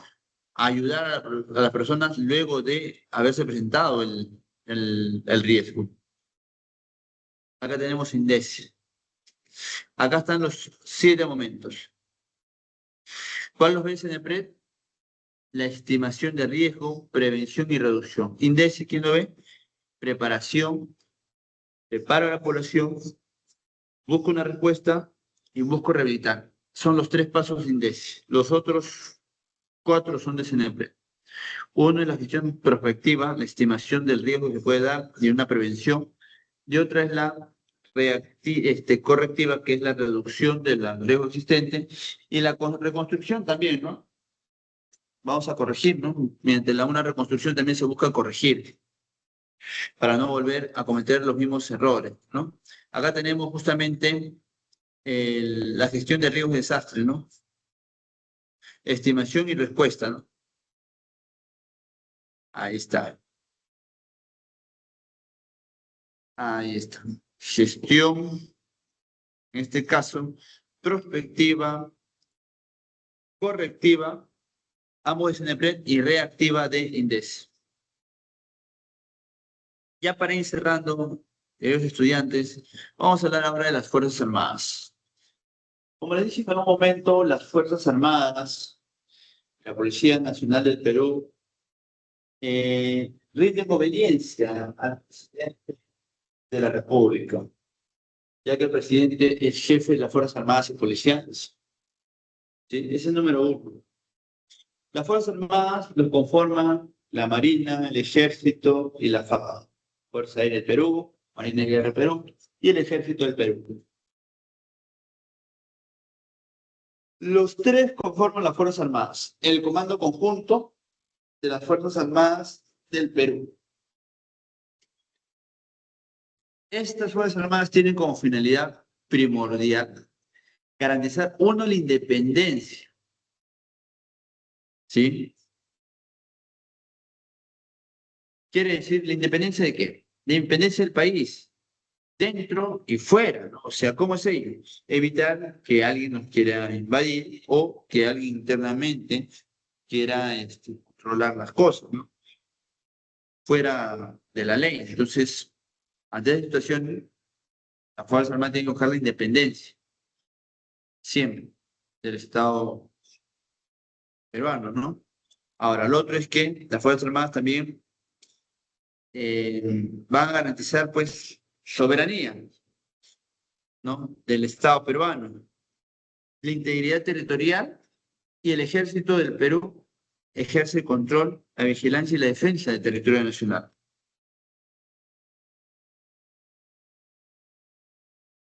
La Marina de Guerra del Perú controla y vigila, pues, todo el dominio, el espacio marítimo, fluvial y lacustre, mientras que la Fuerza Aérea del Perú, todo el espacio aéreo, ¿no?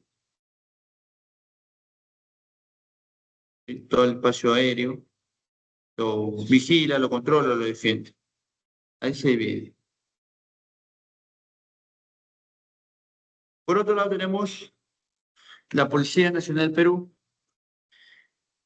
Tiene como competencia, a ver un ratito, jóvenes, por favor.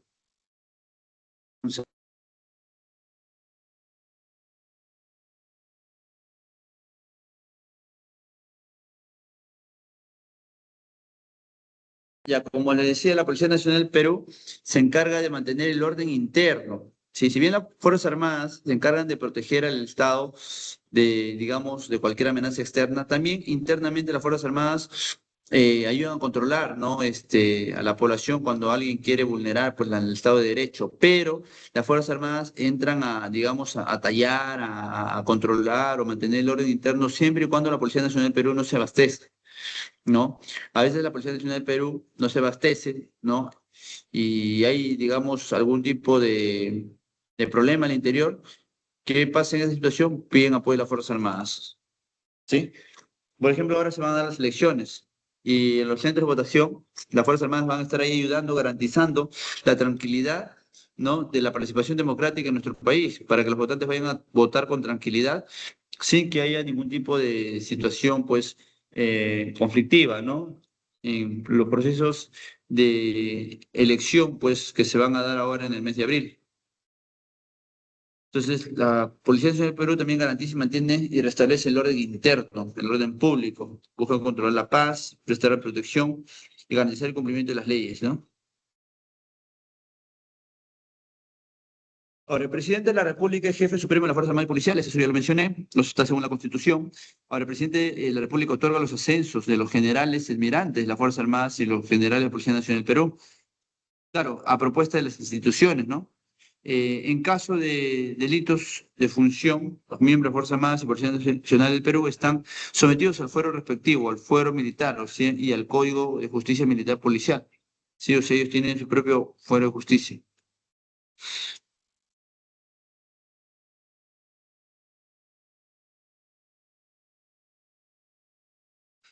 Y finalmente, solo las Fuerzas Armadas y Policía pueden poseer y usar armas de guerra, ¿no? Solamente ellos.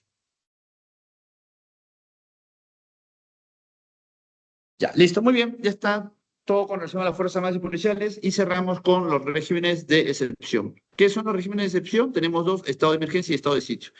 El estado de emergencia se va a solicitar cuando se perturba la paz o el orden interno ante una catástrofe natural, ¿no?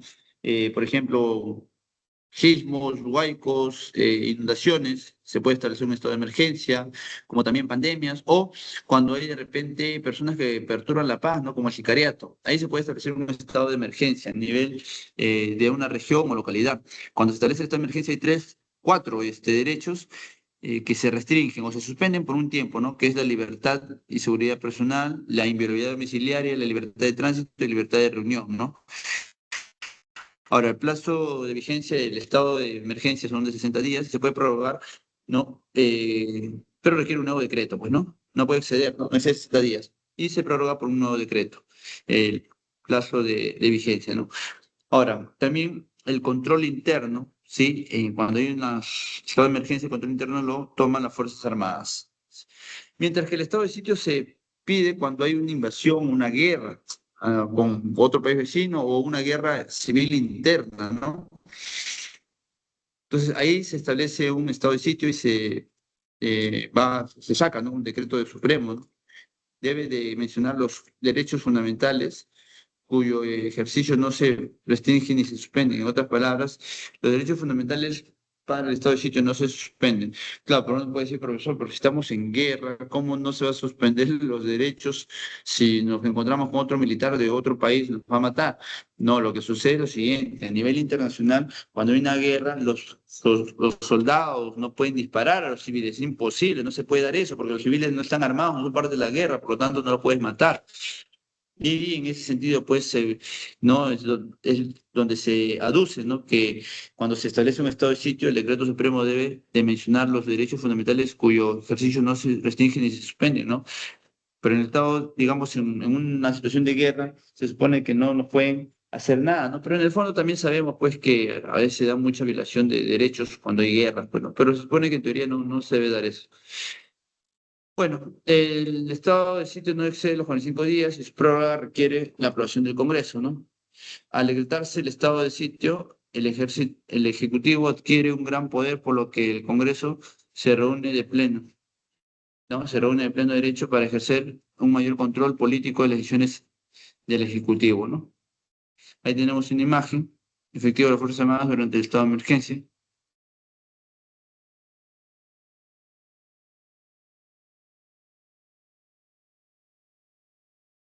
Ujú. Listo, jóvenes, eso sería todo. Les voy a dar las claves de cívica. Apunten, por favor, las claves de cívica. ¿Sí? Bueno, hasta ahí no sé si tienen alguna duda, alguna inquietud, alguna pregunta o todo está claro hasta el momento. Me avisen, por favor. Si no, ya para dictarles las claves de cívica.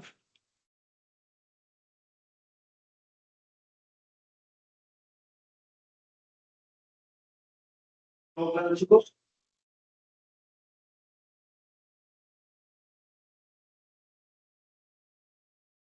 ¿No hay ninguna inquietud? ¿Todo claro? Sí. Si es así, entonces voy a presentar las claves. Número 1, C de casa. Número 2, E de enano. Número 3, C de casa.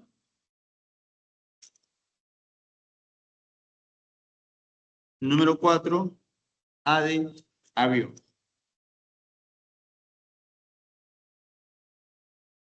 ¿Listo? ¿Listo, chicos? A ver, no sé, ¿tienen alguna duda, alguna inquietud? Los escucho.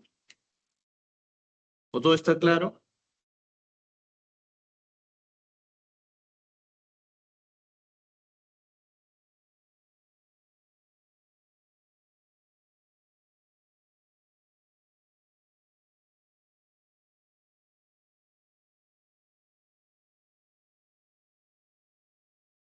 ¿Todo claro, jóvenes? A ver, me escriben, por favor. No los escucho. A ver si me dice si todo está claro. Sí, dice. Sí, dice Nalibet.